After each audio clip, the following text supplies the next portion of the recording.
next topic in continuation with the phenomena of diffraction, and that is known as Fresnel distance, and this is also known as limiting case of ray optics. Now you know optics, we have studied some of almost all the phenomena of optics we have discussed.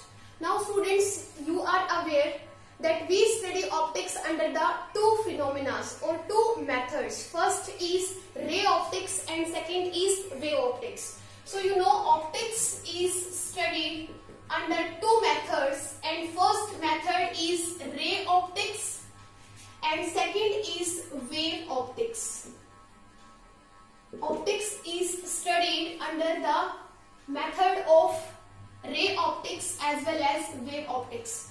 Initially I have told you, in optics we study different types of phenomena, and all the phenomena of the optics can neither be understood with the help of ray optics, neither they can be explained with the help of wave optics. So we study optics under two methods, ray optics as well as wave optics. Now you know that under the ray optics we study that light rays from the object travels in a straight line and image is formed at a distance with the help of straight line geometry, and this we have studied in cases of mirrors as well as in cases of lenses and many more. This we have studied under the method of ray optics. Now you are aware of the wave optics also. In wave optics we study that a small opening at any place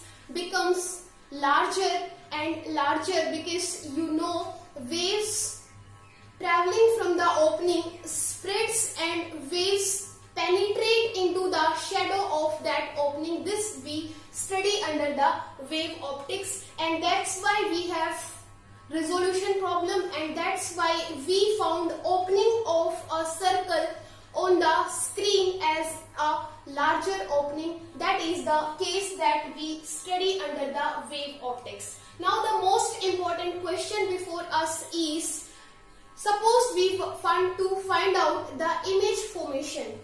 So in order to find out the image, which type of optics or with the help of either ray optics do we find that image, or with the help of wave optics do we find that image? So question before us is, if we find out the image, so do we take the help of ray optics or we have to take the help of wave optics? And students, answer to this question is both the optics are correct. We will take the help of ray optics. With the help of ray optics also image is formed. Ray optics, CB, you can take or you can find out the image formation. Both the optics are correct, both the methods are correct. So here I have taken an example. You can see here, this is a slit of width A which is illuminated by a source of light. Suppose here is some source of light, and by this source of light this slit is illuminated, and you can see here rays would travel, light rays would also travel, and waves would also travel. So first let us discuss ray optics. You know, for the ray optics we consider the geometry of straight lines. Light rays would travel in straight line, and when we see on the screen, this is the screen, we find image somewhere over here. We will find brightness on the screen. That means we should consider, according to the ray optics, this part as the image. Whenever we place our screen over here, we would find this as our image. When we will shift our screen to this point, we will see this part as the bright part, and from here darkness would be started, and from this point in the downward direction darkness would be started. So this part of the screen we will find to be bright, and according to the ray optics this would be the image. So here up to this much ray optics principle is followed. But when we consider the case of wave optics, you know, this part and this part of the screen would you find bright, and here you would find out the central maxima. Width of the central maxima would be of this much. That means when you will place your screen over here, first dark would be after this point and first dark on the screen would be after this point. That means this part of the screen you would find bright. That means here we will consider, when we place our screen at this place, we will not consider the image formed by the ray optics, but we will find out our image with the help of principles of wave optics. So when we find this part of the screen to be bright, so we would consider this as our image and this node as the image. So here wave optics is followed. Wave optics is followed, or we can say image is formed by following the principles of wave optics. Now what I do? I will shift my screen and bring the screen at this point. Now you know, this is first light ray and this is second light ray, and when we would bring our screen over here, this would be the image formed by the ray optics, and this much is the brightness that is we study under the wave optics. And out of the two, we will consider this as our image. That means image formed by the ray optics. So here ray optics would be followed and here wave optics would be followed. Now what I will do? I will bring the screen to this point. Here also you can see this image is formed with the help of again ray optics with the straight line geometry. This is the image. This part of the screen we would find bright. So this image is we consider with the help of ray optics, and this is here the principles of ray optics are followed. Now I will do one more thing. I will shift my screen to this place. Now you can see, students, this is the image formed by the ray optics and this is the image formed by the wave optics. That means here also wave optics overtakes the ray optics. So here again wave optics principles are followed. And here the image is formed that we find under the formula of wave optics, that means lambda d over a.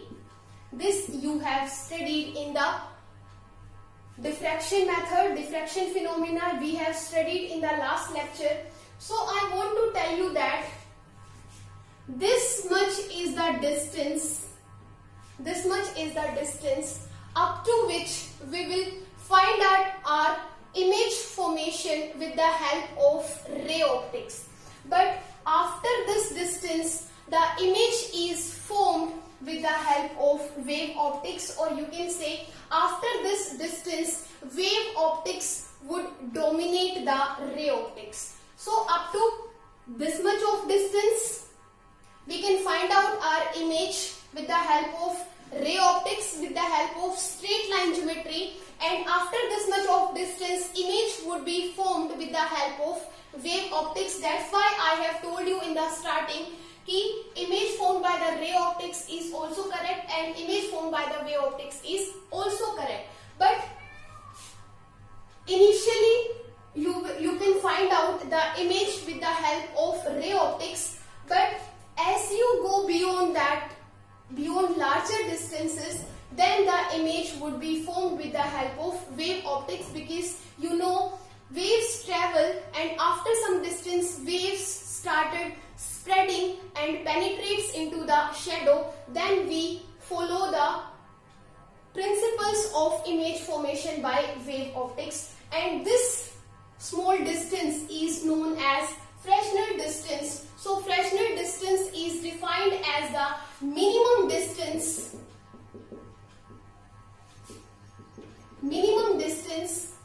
up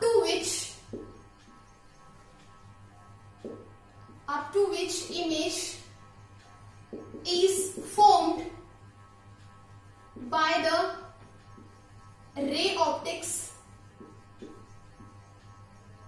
and after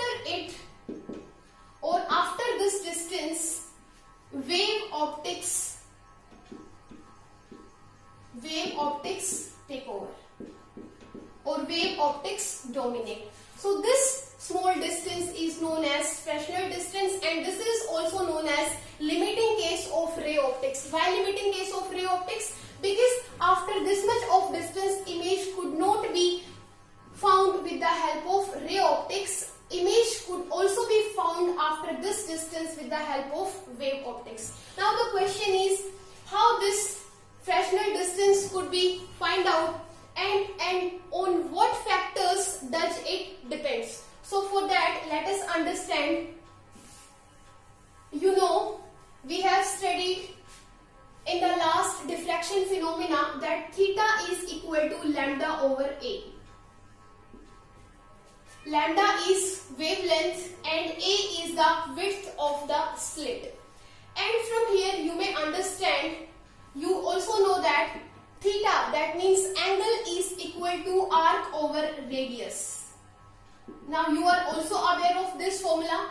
Let us take for this distance, this Fresnel distance, up to this distance image is formed with the help of ray optics. Let us consider this case, and in this case this is angle theta, and for this theta this is the arc, that means A is the arc, and radius, this much is the radius. So students, this distance is almost equal to this distance, that means Fresnel distance ZF.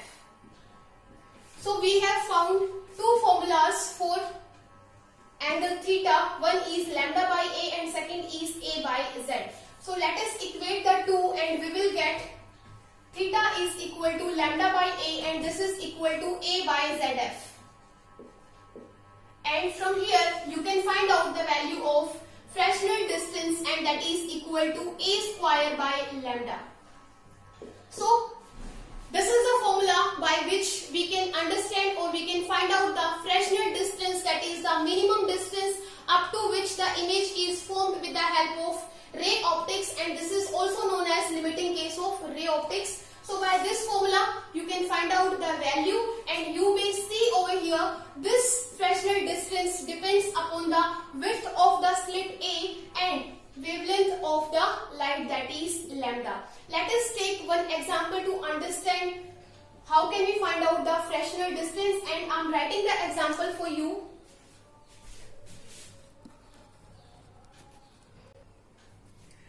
And the example is the average wavelength of visible light. Now you are aware about the visible light. The average wavelength for visible light is given as lambda is equal to 6000 angstrom, and diameter of the pupil of human eye is 1 mm.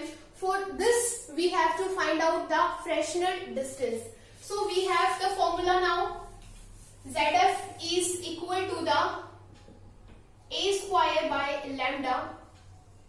Here average wavelength of visible light we have given lambda is equal to 6000 angstrom, and we can write it as 6000 into 10 to the power minus 10 meters, and we can write it further as 10 into 10 to the power minus 7 meters.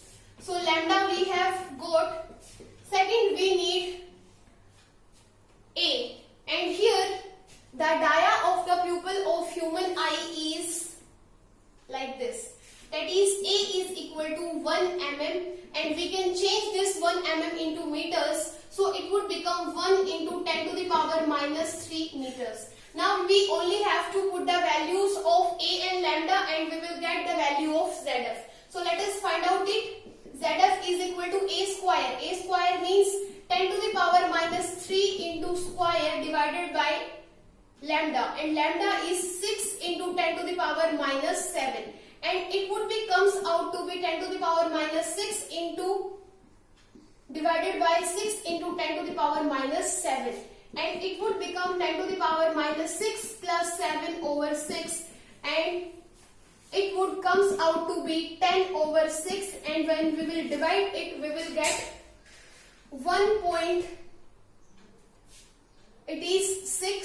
6, that means we can write 1.67 meters. So Fresnel distance is equal to 1.67 meters. So in this way we can find out the value of Fresnel distance. So this is one important topic.